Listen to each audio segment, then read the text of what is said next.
Good morning. Wonderful to see all of you here for the Horace Mann Medalist Forum.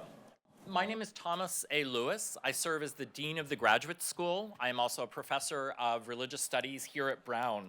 And it's my great honor today to be able to introduce our speaker, this year's Horace Mann Medalist, Dr. Fyodor Urnov.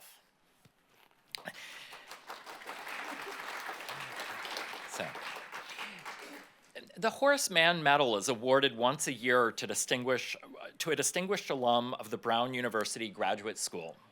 It is one of the university's highest honors for our graduates, and it's an extraordinarily competitive selection process. Fyodor D. Urnov is currently a professor of molecular therapeutics in the Department of Molecular and Cell Biology at the University of California, Berkeley, as well as Director of Technology and Translation at the Innovative Genomics Institute. Prior to attending Brown, Dr. Urnov completed his undergraduate studies in biology at Moscow State University in Russia. He then joined the molecular biology, cell biology, and biochemistry department here at Brown in 1990 and went on to earn his doctoral degree here in 1996. He worked in the lab of Susan Jerby, the George Eggleston Professor of Biochemistry and founding chair of the MCB department, and we're delighted to have her here.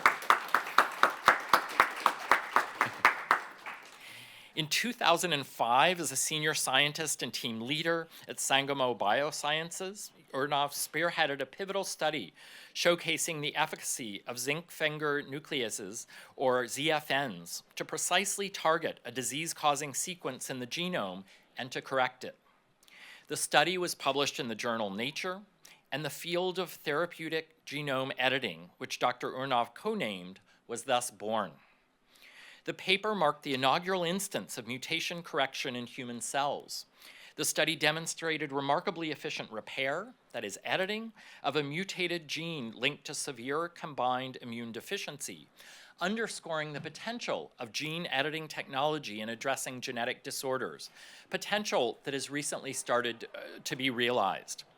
After this initial publication, interest in using gene editing technology soared. Dr. Urnov collaborated with colleagues to use gene editing to cure sickle cell disease and beta thalassemia, ushering in the first CRISPR gene editing clinical trial for a genetic disease. Dr. Urnov's other collaborations at Sangamo led to the deployment of genome editing in human pluripotent stem cells for basic science and translational applications.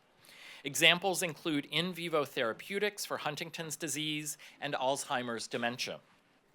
In 2019, Dr. Urnov moved to UC Berkeley, where he took on the challenge of building CRISPR Cures research and development teams for genetic diseases of the blood and brain, genetic disorders of the immune system, radiation injury, cystic fibrosis, and neurological disorders.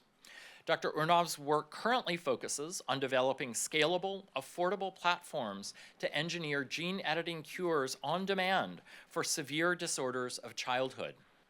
He directs a unique academia-industry partnership, the IGI-Danaher Beacon for CRISPR Cures, that is advancing to the clinic innovative treatments for inborn errors of immunity that cause severe diseases of infancy.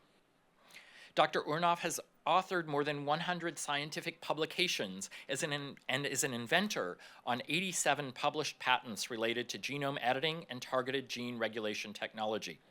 His 2005 Nature paper has been cited over 2,000 times, and a subsequent paper he wrote for Nature Reviews Genetics has been cited over 2,500 times. Many of his other papers have each been cited over 1,000 times. I have to say, I was looking briefly online prior to his visit, and I think those numbers are actually outdated since they were drafted a few weeks ago.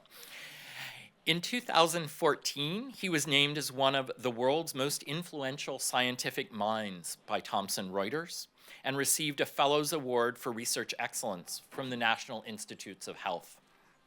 Today, he will be speaking on the topic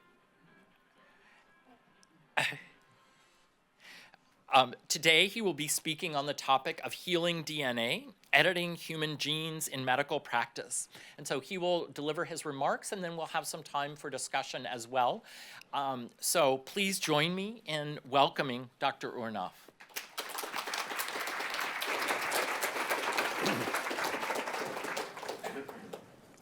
Nothing I can say will live up to the expectation that was just said by that introduction.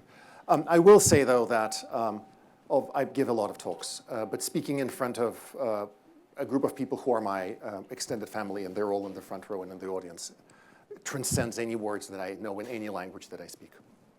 So rather than get emotional about this, because I'll just choke up in a good way, I'll just show you an email I got 2 days ago. This is from Alex Fay. He's the chair of pediatric neurology at the University of California, San Francisco. So he's a physician. He treats children severely ill. Just how severely? He tells me, Fyodor, I have a candidate for your CRISPR therapy.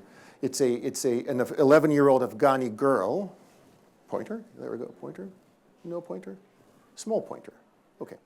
An 11-year-old Afghani girl. She has a point mutation, and she's wasting away from year to year, but still very bright and going to school. Dr. Fay continues, and then I have a patient who is a 12-month-old boy.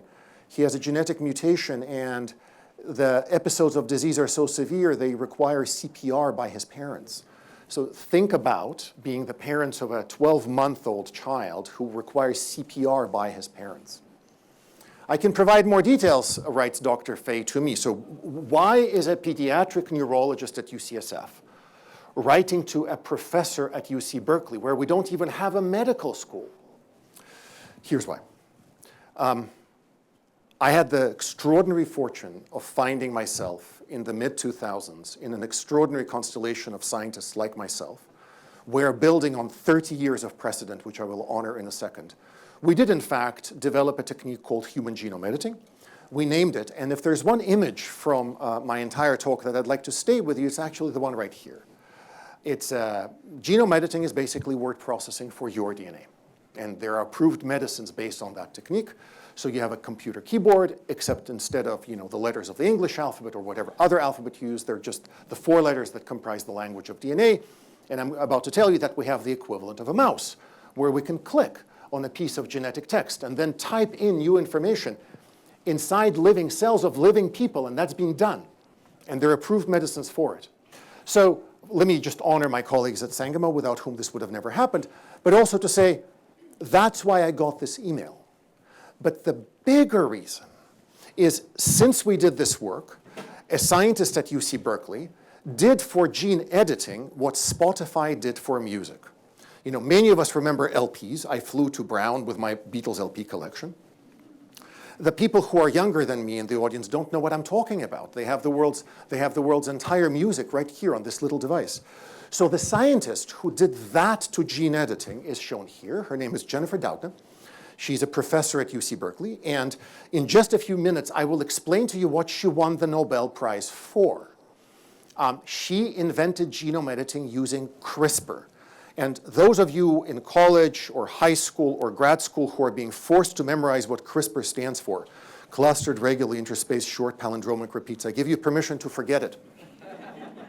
Because in contrast to many other acronyms that are useful, SCUBA, self-contained underwater breathing apparatus. LASER, light amplification by means of stimulated emissions of radiation. The acronym CRISPR does not explain anything about what CRISPR is. And the reason we use it rolls off the tongue. CRISPR, oh, I did CRISPR, I CRISPR this, I CRISPR that. There's a CRISPR person. Do not remember under any circumstance what it stands for. Only people who work on it need to know. Here are some gene-edited people.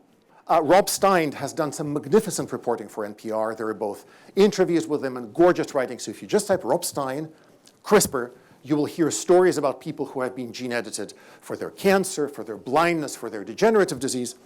And you will see the story of Victoria Gray, a magnificently brave human being. She has been cured, that's a big word, cured, of the world's most prevalent group of genetic disorders, which is hemoglobinopathies. I'll speak to them in a second. And thanks to her courage and that of about 120 other people who agreed to be subjects on this clinical trial, we have an approved medicine. We have CRISPR in 12 years since it was discovered by Jennifer Doudna, has become the basis for an approved medicine. That's why Alex Fay is writing to me about the Afghani girl. That's why he wants me to work on the mutation that causes parents of that 12-month infant to have daily seizures? Because this stuff works. How does it work? So I hope I piqued your interest enough to drag you through sort of the equivalent of Bio 1A.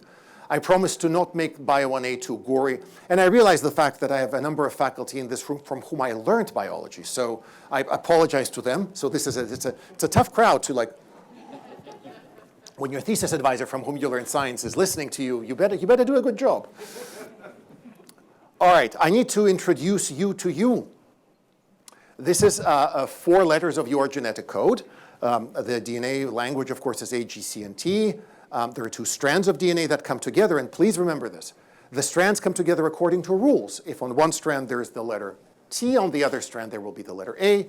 If there's a C, then there will be a G. If there's an A, there's a T. Now, we all learned that in middle school. Boring. No, it's not boring at all. You will see in just a second how that is the basis of CRISPR. And the fact that this fundamental principle we all learned, Watson and Crick proposed this based on Chargaff rules and Rosalind Franklin's date, and we all know this, and we kind of are not excited about it. You are going to be excited about it very shortly. Let's zoom out a bit. This is 4 letters. This is 12. This is DNA double helix, 12 letters. Okay, now let's take a look at our DNA. What does that look like? Our DNA looks like this. This is about 3 million base pairs of our DNA. This is human genomic DNA just released from a human cell. Now, unfortunately, actual human genomic DNA is ridiculously long, 3.3 times 10 to the 9th. And that number means nothing to any of you, but let me give you a number you will remember. If you read the human genome, 1 letter at a time, 1 second a letter, A, G, A, T, T, it'll take you a century to read the whole thing. So it's kind of tragic, isn't it, that a single typo,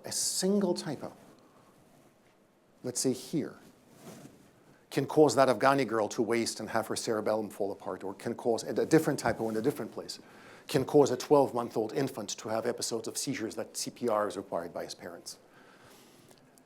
Remarkably, the path to repairing these mutations came out of the realization that in order to repair it, you have to first break it. And for that, let me tell you what happens to you when you get a chest X-ray or a dental X-ray. Our DNA is constantly insulted by the sun, by things we eat, by natural biological processes that fail, by chemicals we consume. And the worst kind of damage that we can get is a double-strand break, which is fortunately rarely named after exactly what it is. If you break this strand and this strand of DNA, you will get. And of course, it's a toxic lesion, because if you lose a part of a chromosome, that's not good news at all.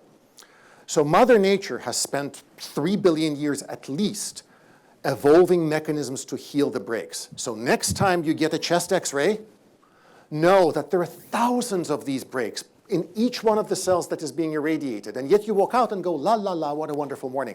Thanks to what I'm about to show you. When John Sedity and I, John is right there, first taught genetics together in 1997, the best way to put students to sleep, and John will attest to this, is to teach them this slide. The moment you said DNA repair, the pre-meds were just like, and John is an amazing teacher, so it's not his fault, let me be clear. Today, everyone cares, because this is the basis of CRISPR. When you break DNA, Mother Nature can do one of 2 things: put the ends back together, or copy-paste related genetic information from another DNA sequence. And believe it or not, the central idea of CRISPR is we have a little molecular mouse. It doesn't look like a mouse. I'll show you what it looks like. And you can use it to click on where the mutation is. And that click is breaking the DNA at a very precise place. In just one place in that giant century-long text, you make a break. And as I'm about to explain to you, that activates a repair process where we can get rid of dangerous genes, or we can repair genes that are broken, or we can insert genes that are helpful. Now, Jennifer Doudna won the Nobel Prize for a pretty staggering exercise in borrowing from Mother Nature. Biologists have been, and physicians have been borrowing from Mother Nature for the longest time. Penicillin was not synthesized by Fleming. Penicillin was provided by Penicillium notatum, a mold. The techniques of recombinant DNA that gave us insulin and all of the new categories of biologics that many of in the audience are currently on, that recombinant DNA stuff was not invented by Genentech. It came from bacteria. CRISPR also came from bacteria. This is at least a 2 billion-year-old system that evolved naturally. And what it does is it remembers invasion of the bacterium by parasites that kill it. And yes, bacteria have parasites, which is like, what? Yes, they do. And this is a very simple device. If an invader comes in, CRISPR just cuts it. And that falls apart, and the bacterium is safe and swiftly moving on. Jennifer Doudna invented a way to repurpose that magnificent evolutionary thing to cut human DNA. And she came up with a way to cut it at only one place. Think about a text that's a century long. You don't want to cut in some important passage. You want to cut where the mutation is. That's what she came up with. She came out with the rules of how to do that. That's the Nobel Prize. And she completely changed the world. Everyone has a smartphone. Everyone has Spotify. That's what Jennifer Doudna has done. Because, you see, if you have a broken gene or if you have a gene that is toxic, when you cut it inside the liver of a human being or the eye of a human being, and that's been done clinically, Mother Nature tries to put the ends back together again, but she loses a few letters. She just makes a mistake. That's what she does. That means the gene is gone.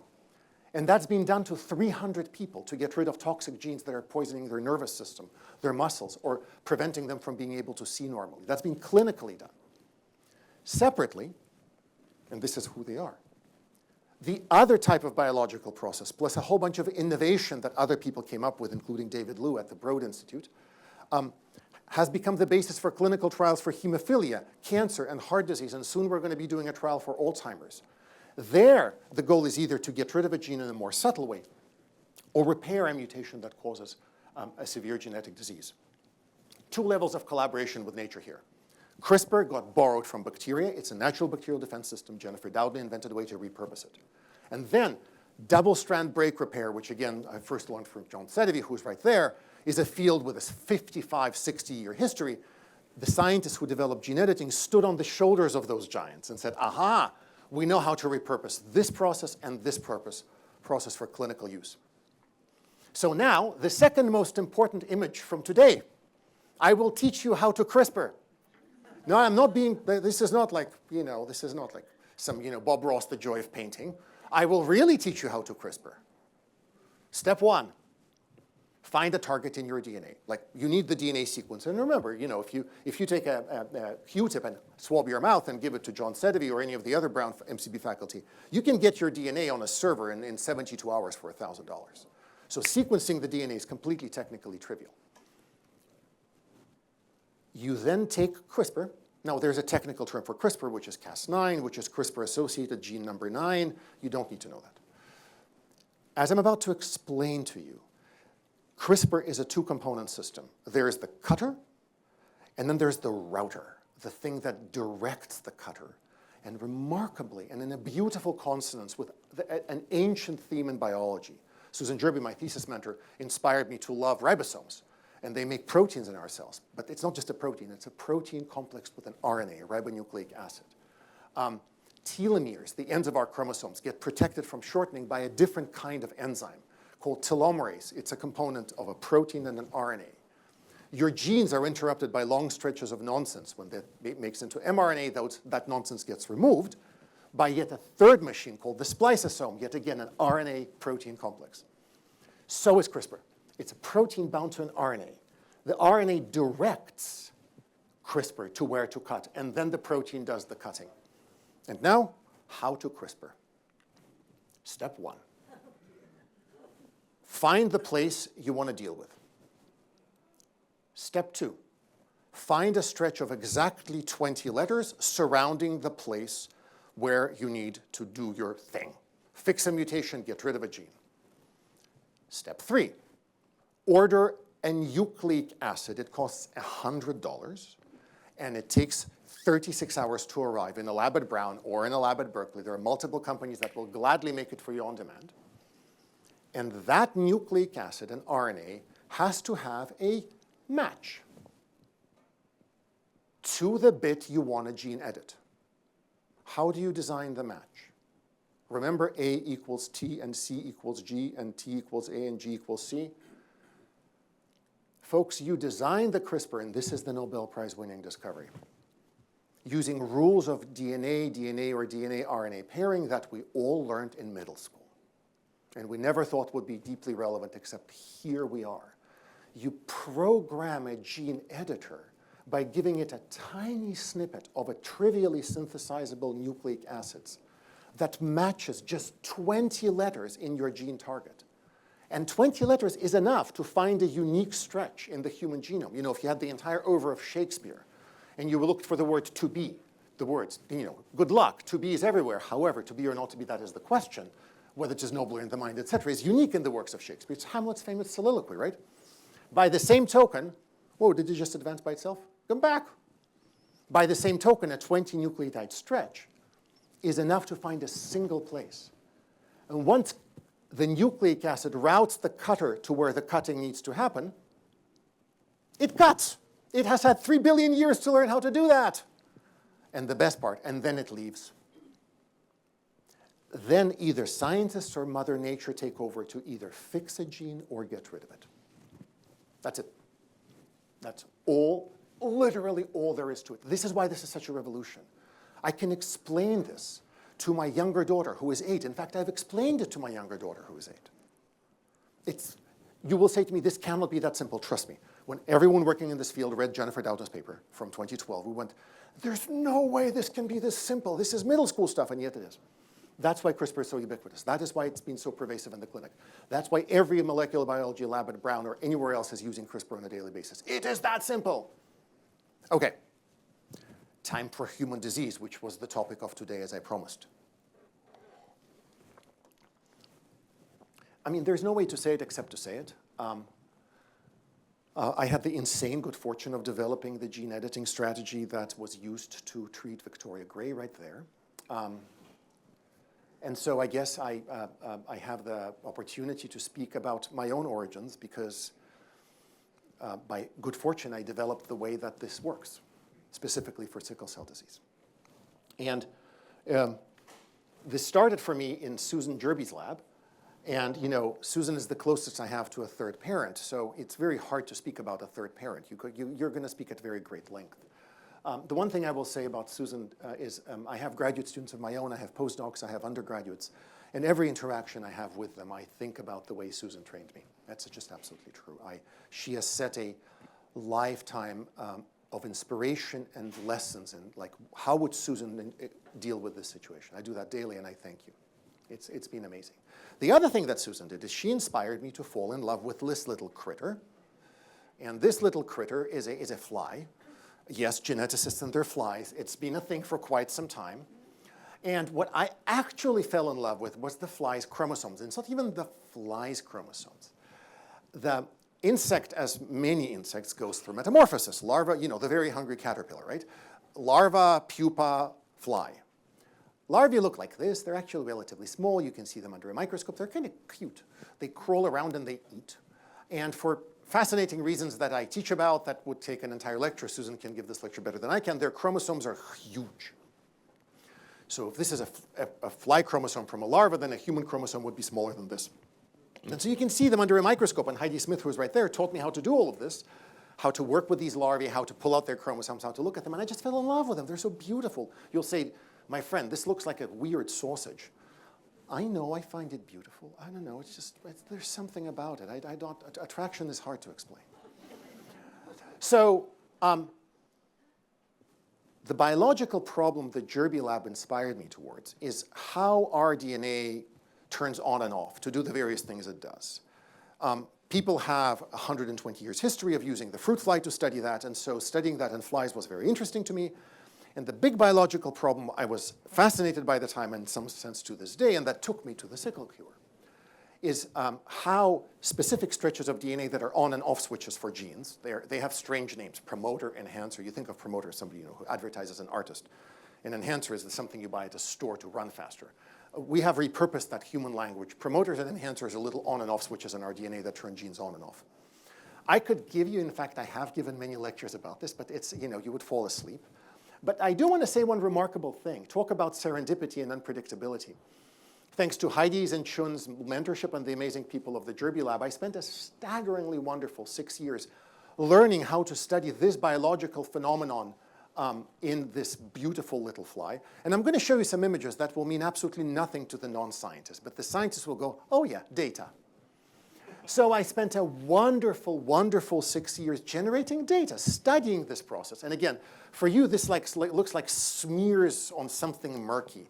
Scientists look at this and go, oh, well, at least I do. So it took me 6 years how to learn this. Why 6 years? Because it's like an artisan, it's like when you sit next to a sculptor and the sculptor teaches you how to chisel marble. It just takes forever to learn. So Heidi mentored me and Chun mentored me, and I made a ton of mistakes and spilled things and broke things. And Susan once walked into the lab when I had just messed up an experiment, and it involved a little slab of agar, and I sort of threw it. And my thesis advisor walks into the room where I just threw something, like, how is it going, Fabia?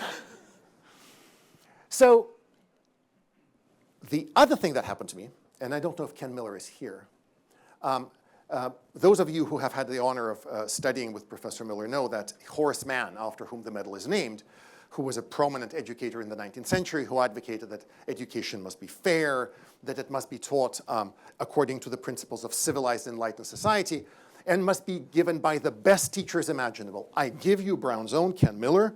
I taught for him and Susan's in his class as a 22-year-old, and he changed my life, completely changed my life. I had never seen anything like that. I had never seen somebody teach with such passion, such integrity, such clarity, and such a deep commitment to sharing the joy of science with the audience. Again, my USSR professors were amazing, but there's a you will sit and learn. You will learn well, but you will learn, which is fine, I did. But Ken Miller is like, come with me, and I'll tell you why. And you just follow him. So the reason I'm bringing this up is I was so fascinated by his teaching style. I ended up teaching quite a bit as a graduate student instructor, and when I graduated from Brown with a Ph.D., I had the amazing joy of finding myself a teaching position, teaching with this man right there, John Sedevy. And we had an amazing time teaching undergraduate genetics. Again, at the time, some of the topics would put our students to sleep. But the reason this connects to the sickle cure is what John actually works on.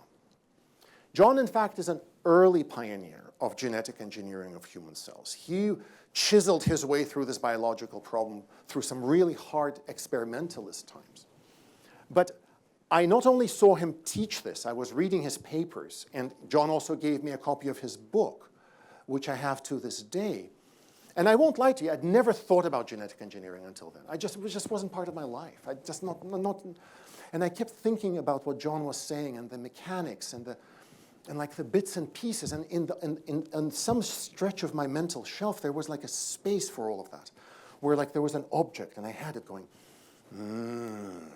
targeted genetic engineering. Little did I know that that's what I ended up working on. How did I get to that? The dean graciously introduced me as working on cures for devastatingly ill children. Here's the literal poster child. This is David Vetter. He's the original bubble boy. Here he is walking around in a NASA-made spacesuit. He had no immune system, so lived in a bubble. He died after receiving a failed bone marrow transplant. But 10 years after that happened, scientists and physicians developed something called gene therapy. Gene therapy is taking a gene, putting it inside a virus, and putting it inside the cells. It will land somewhere, and here's hoping it works. And at the time, to everyone's enormous chagrin, it was discovered that some of these kids who got this developed cancer. And they developed cancer because that virus stuck the DNA in the wrong place. This was 2002, and the field got a cold shower. Wow. You can't just stick DNA randomly into human cells. That's just not a good thing to do. So what do? Well, we have to somehow fix DNA in a targeted fashion. How do we do that? And that's how gene editing was born. I want to read this quote because, the citation for me, which was an incredible honor, of course, I sent it to my mom, and mom was very moved, and I sent it to my teachers in other places. It's like amazing. But I really want to read this classic. This is Hobson's classic Evolution of Modern Capitalism from 1929.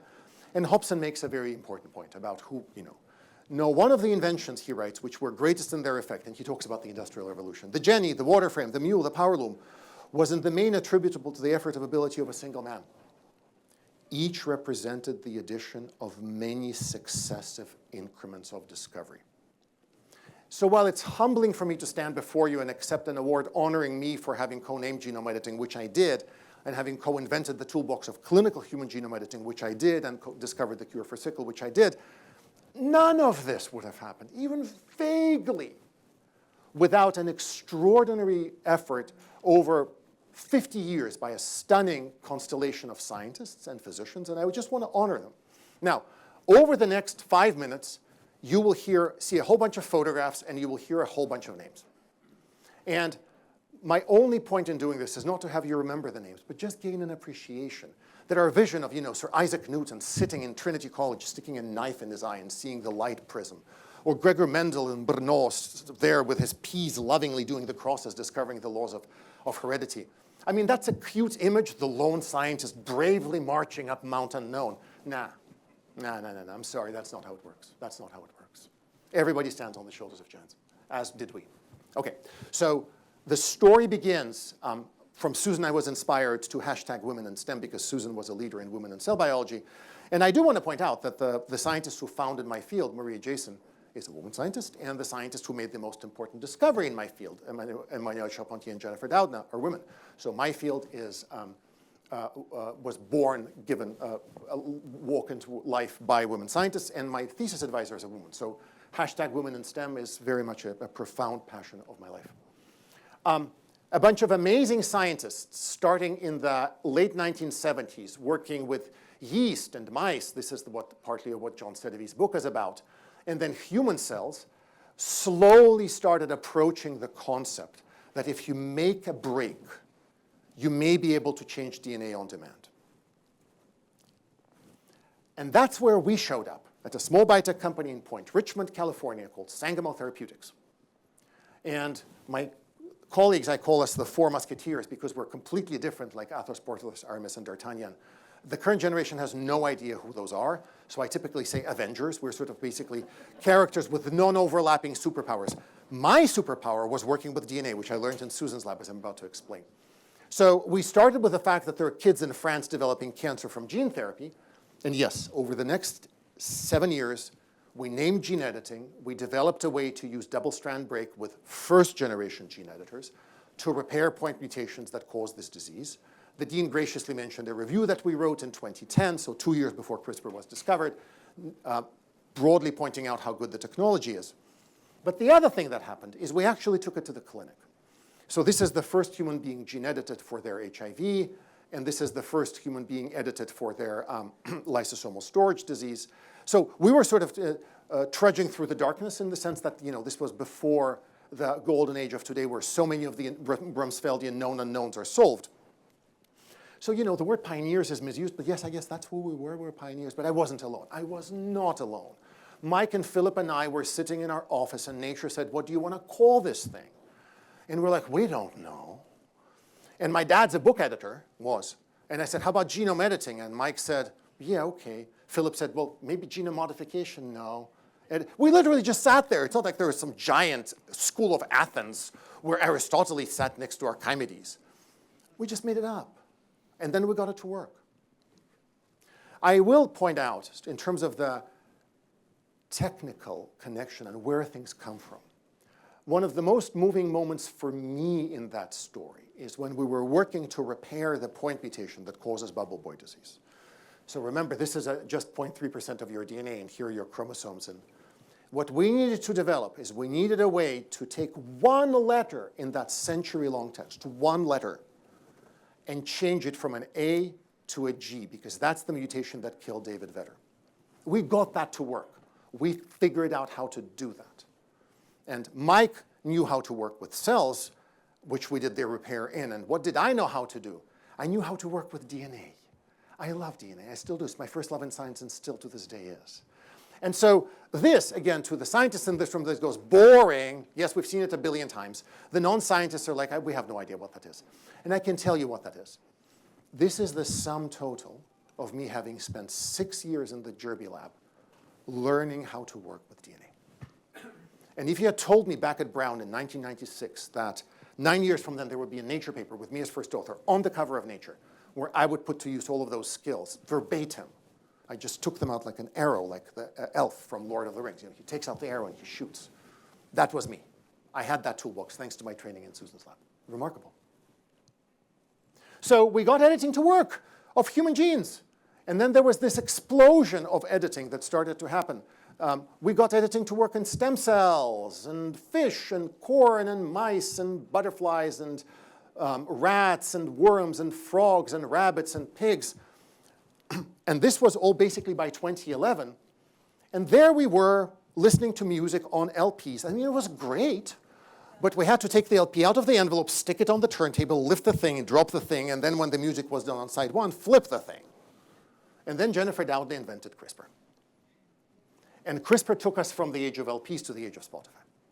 Because instead of going through all the rigmarole that we had to do to make first-generation editors, you just CRISPR the way I just taught you. Remember the 20 letters? Remember the RNA piece of nucleic acid for $100 from any vendor around here? Yep, that's what you did. So I actually wasn't involved in the CRISPR revolution at all because I was busy trying to figure out how to use gene editing to treat sickle cell disease. So every student who takes AP Bio looks at this with dread. This is human genes or mouse genes that make the proteins that make our blood red. They're called hemoglobin. And the thing I want you to think about the most is that when we think about sickle cell disease, this is what the planet looks like. This is our planet, size morphed to represent where the public health burden of sickle cell disease is. We talk about 120,000 of our fellow Americans with sickle cell disease. Folks, there are that many human beings with sickle cell disease born in Nigeria every year alone. In the United States, the life expectancy of a person with sickle cell disease is 40 under the best standard of care. In sub-Saharan Africa, it is 5. It's a horrible disease. It's a horrible disease. Pain episodes, avascular necrosis, susceptibility to silent stroke, the constellation of devastation on life. Sickle cell disease, physicians tell me who work with the patients, is a jackhammer to the body. It just destroys you. One of the more surreal things about sickle cell disease is we have in our DNA the cure. We have a spare tire. Yes, we all learned in AP Bio that sickle cell disease is caused by a mutation that destroys our body's ability to make normal hemoglobin. But what some of you know is that we have two kinds of hemoglobin. Adult, the one we make now, and a different one when we're inside our mom. It's called fetal hemoglobin. It's a different gene. It's on the same chromosome. And for reasons that I'm happy to explain to anyone who has the time, we make it only when we're fetuses. Then after birth, we slowly stop making it, but not overnight. It takes about 6 to 9 months for us to switch from making fetal hemoglobin to making adult hemoglobin. And that is why newborns with sickle cell disease don't have sickle cell disease. Because remember, they're still running on their fetal hemoglobin. Mother Nature doesn't know that this is broken. And then Mother Nature, obeying 3 billion years of evolution, switches this one off, so literally puts the perfectly functional spare tire back in the trunk, and then puts on the flat on the car. The cure for sickle came out of flipping that switch. And the reason we did that way is because this allows us not only to treat sickle cell disease, but a related disorder, which is even more prevalent than sickle, which is called thalassemia. The parts of Southeast Asia, like in Vietnam, for example, where 80% of the population are carriers of thalassemia-causing diseases. The problem with thalassemia is it is caused by 200 different mutations, as opposed to sickle cell disease, which is caused by one. As we now know, the approach of waking back up fetal hemoglobin, taking the spare out of the trunk and putting it on the car, it works equally well for sickle and for thal. I'm now going to skip 15 years of biology and condense it to one slide. You know, I told you that CRISPR is the world's worst acronym for something that doesn't tell you anything about what it does. Say hello to the worst named gene in the human genome, the gene that is the cure for sickle cell disease. You could not think of a worse name. The gene is called BCL11A. Like Form 1040, I don't know, like what? Why are we supposed to remember this nonsense? They named the gene before they knew what it does. If we were naming it today, I would call it the gene, the editing of which cures sickle cell disease. Thank you very much. It does, it does, it does. We did that.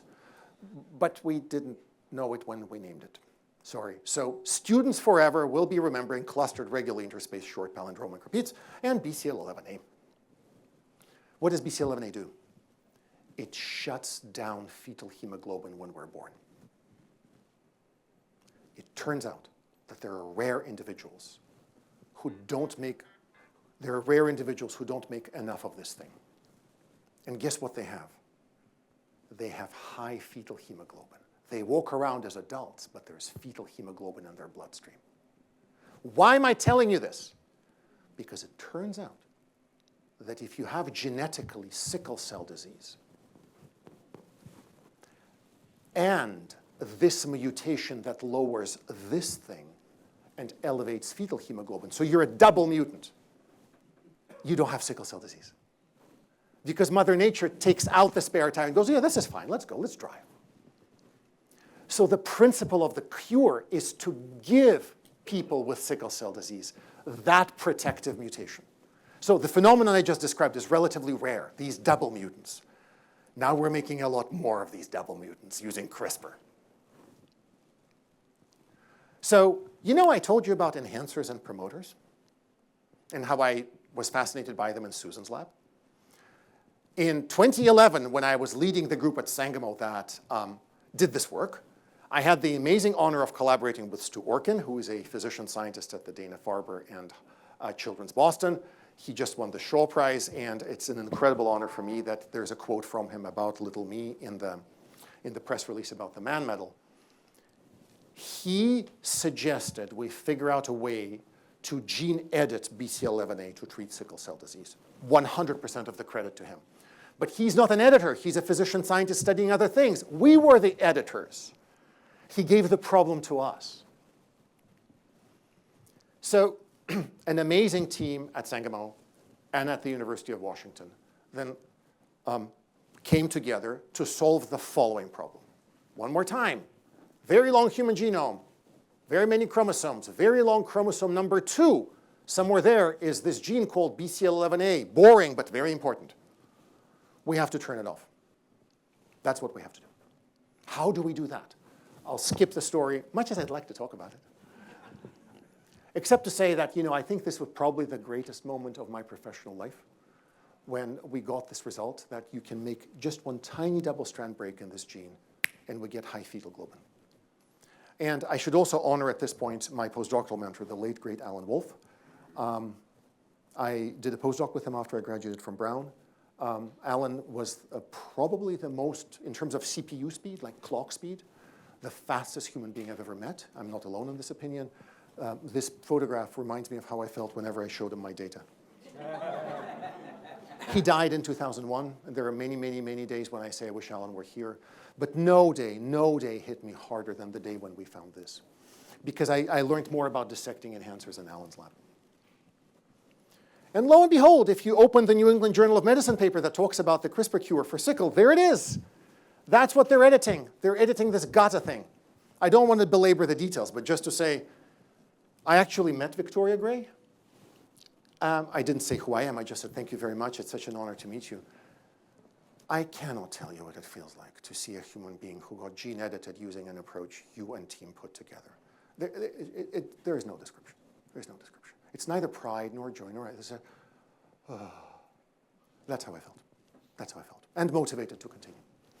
So I want to be clear. A cure for sickle is not a walk in the park. Like, somebody asked me, when will we have a cure for sickle that's an injection? 6 or 7 years.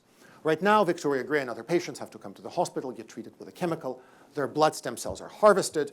Then CRISPR is stuck inside the blood stem cells. They do that double-strand break at this little place that we found back at Sangamo. And then the cells are given back to Victoria Gray, but unfortunately it's a chemotherapy, so it's kind of tough going. There she is. This is her in London. She's thriving. She gave an unbelievably moving talk. People were just crying. She talked about my new supercells. That's what she calls them, the gene-edited cells. She calls them my new supercells. So I'm going to show you probably, if I were to pick one result of my entire life that I want to put under my pillow, it's this one. This is clinical evidence on, I think, about 39 human beings who got gene edited. And their gene editing happened here. This is called a swim plot. Every bar is a human being. And every dark thing is a pain episode where they have to go to the ER because of devastating pain, and they have to be on intravenous morphine. This is what it's like to live with sickle cell disease, folks. And that's Victoria Gray. And they got gene edited here. And this has been her life since. Their life is no longer built around sickle. Their life is no longer, they don't go to hospitals. They don't experience pain. She got a job that she wanted. She started to go to her children's camps more. They just go back to life. And this happened in a mere 11 years from when Jennifer Doudna discovered CRISPR. An astonishing path forward. So in the remaining few minutes, I'm eager to leave time for questions. Okay, so we cured sickle cell disease. What will this do for humanity, Dr. Urnov? This. This is my dad, Dmitry Urnov, the editor, book editor. And this is me, preventing him from reading a book he's editing. In coming here, Mom found this photograph. This is yours truly in 1996 at the graduation where I got my Ph.D. There's Dad. Why am I telling you this? He died of heart disease. And his younger brother, my uncle Alexander, or Sasha, died at 65 in his sleep of a ruptured aortic abdominal aneurysm. We have a massive genetic risk of cardiovascular disease, as do hundreds of millions of people. I eat tofu like I was a Buddhist monk. My cholesterol is still 220. Not good. Not good. And to be clear, it's not about me. It's about the fact that cardiovascular disease is a giant killer. Enter CRISPR.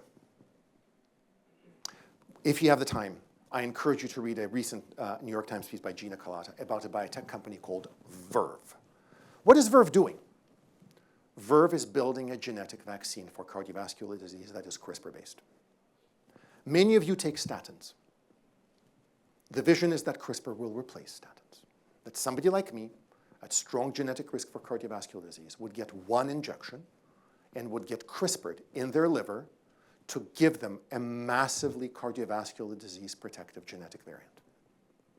How do we know that this is safe? Because Mother Nature has done this experiment for us.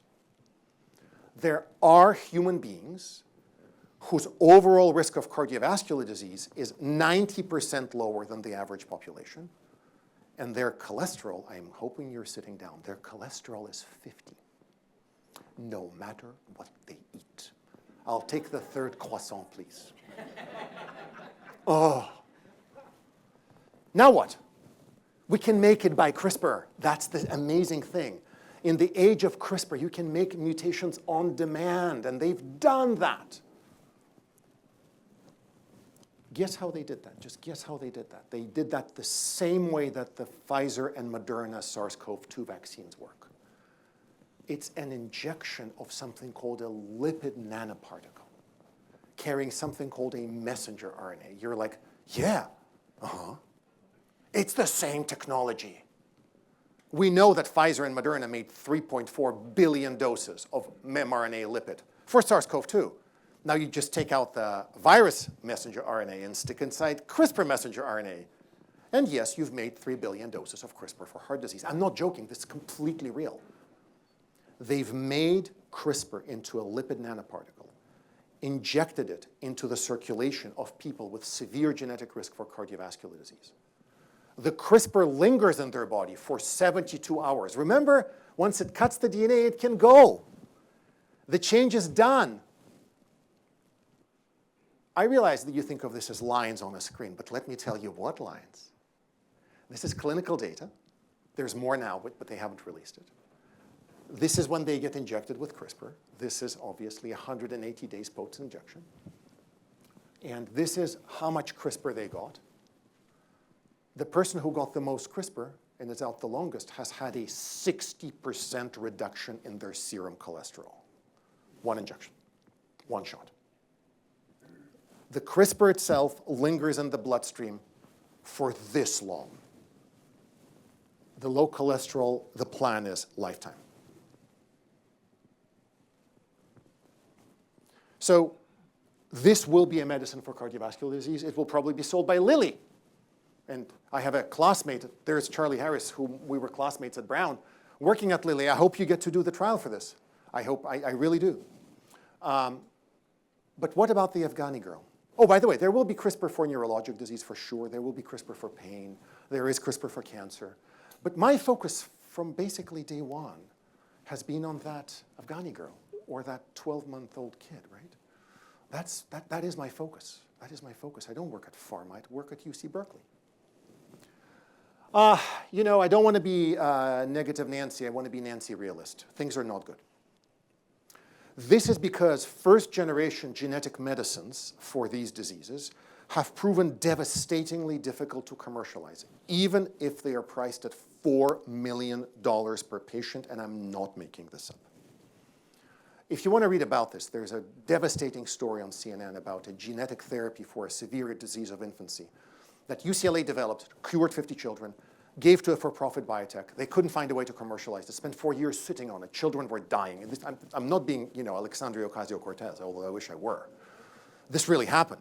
And then finally, UCLA took the medicine back, but they don't have the money, so they're treating children one-on-one. And UCLA, the hospital, has to pay out of pocket.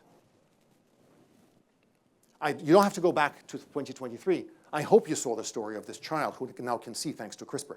It's very affecting. There's an interview with him. He got injected in one eye. He says, can I get an injection in the other eye so I can get even better at baseball?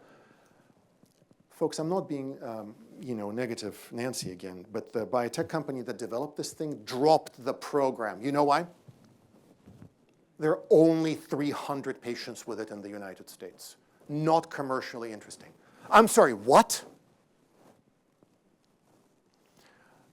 The story I always tell, and this is, you know, I have 2 daughters, one of them is in the audience. 100% of the time I talk about her, I choke up, so I'm sorry about this.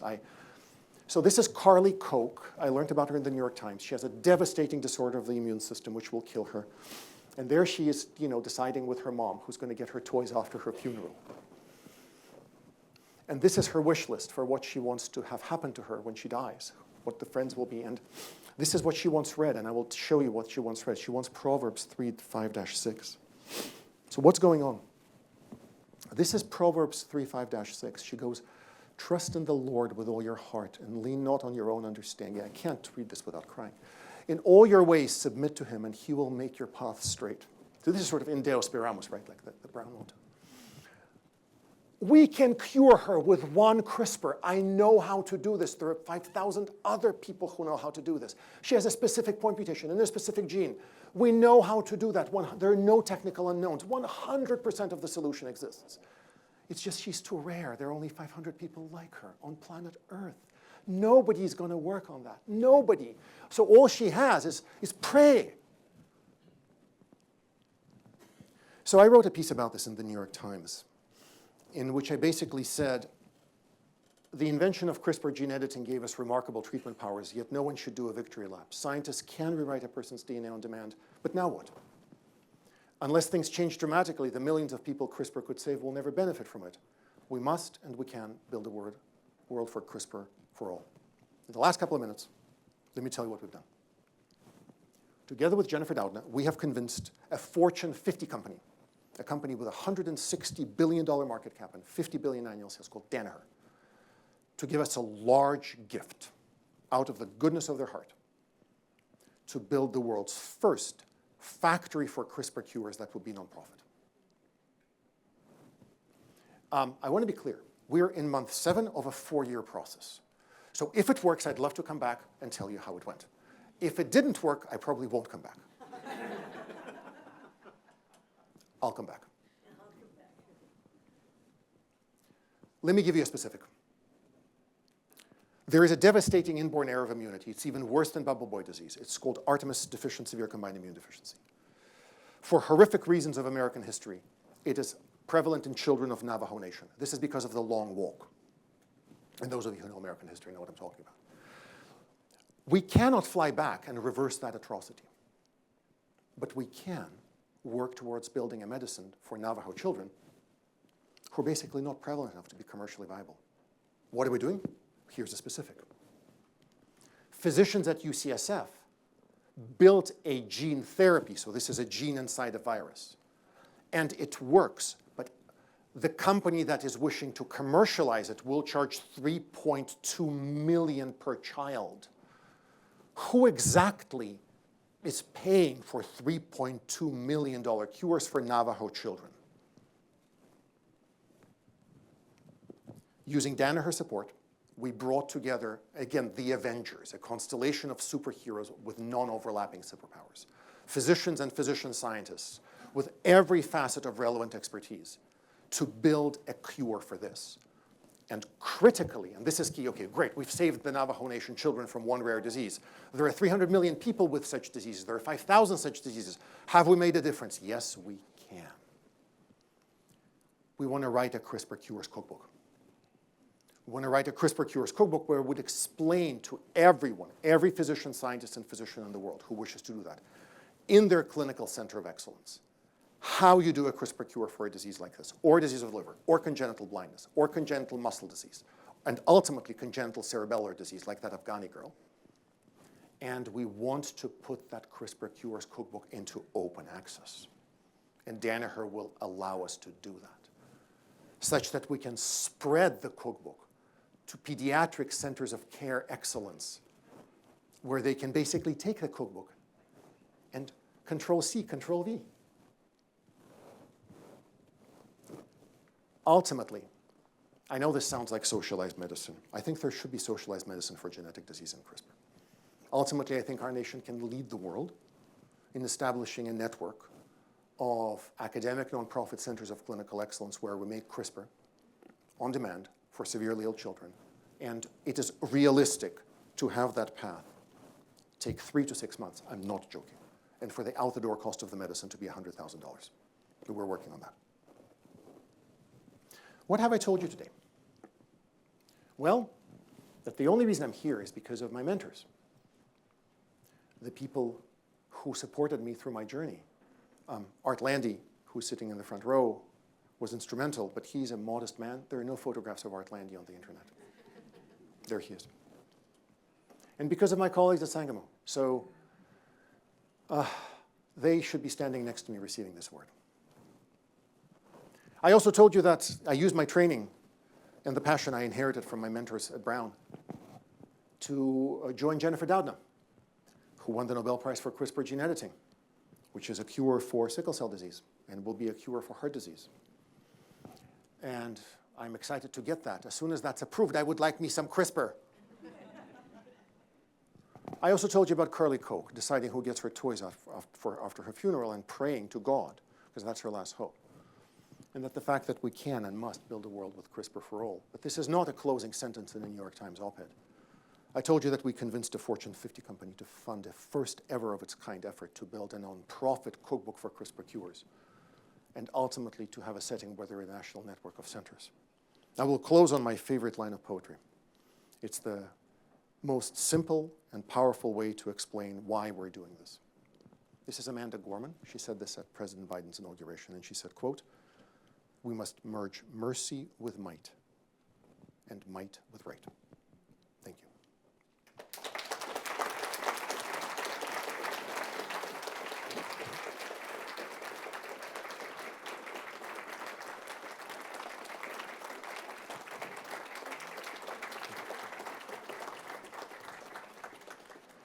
That was truly remarkable. Thank you. We do have time, I think, for just a couple of questions. I know many people will have lots. I know there is also a reception today at 4 p.m. that will take place outside of Smith Buonanno 106. That's on the Pembroke campus. And so people will have an opportunity for additional questions then, but we might take 2 questions. We have people at the microphones already, so that's perfect. Okay, a much less serious disease, celiac. Oh, yeah. So inflammatory bowel disease in broadest strokes ultimately will be cured, I know that's a big word, by in vivo genetic engineering of the gut microbiome. Yes, you heard me right. We're actively working on using CRISPR to engineer the gut microbiome and parallel track editing gut-associated lymphoid tissue, translation, the immune system cells that live in the gut that drive inflammatory bowel disease. I think that we're about 5 years away from clinical trials. Assuming the trials go well, it's going to spread fast. My hope is 10 years from now, Crohn's, inflammatory bowel disease, and celiac will be a different landscape in terms of clinical care. One and done. My grandson thinks. Oh my goodness. Well, let's talk again in 10 years. Sir. Yeah, a quick, as a layman, you describe CRISPR as very simple, and yet it's very expensive. How do I kind of translate one to the other? Very simple and very expensive? Oh, goodness. Again, I want to be careful to not come across as Senator Elizabeth Warren. The net profit margin on these first-generation gene therapies that are $4 million a person is 90%.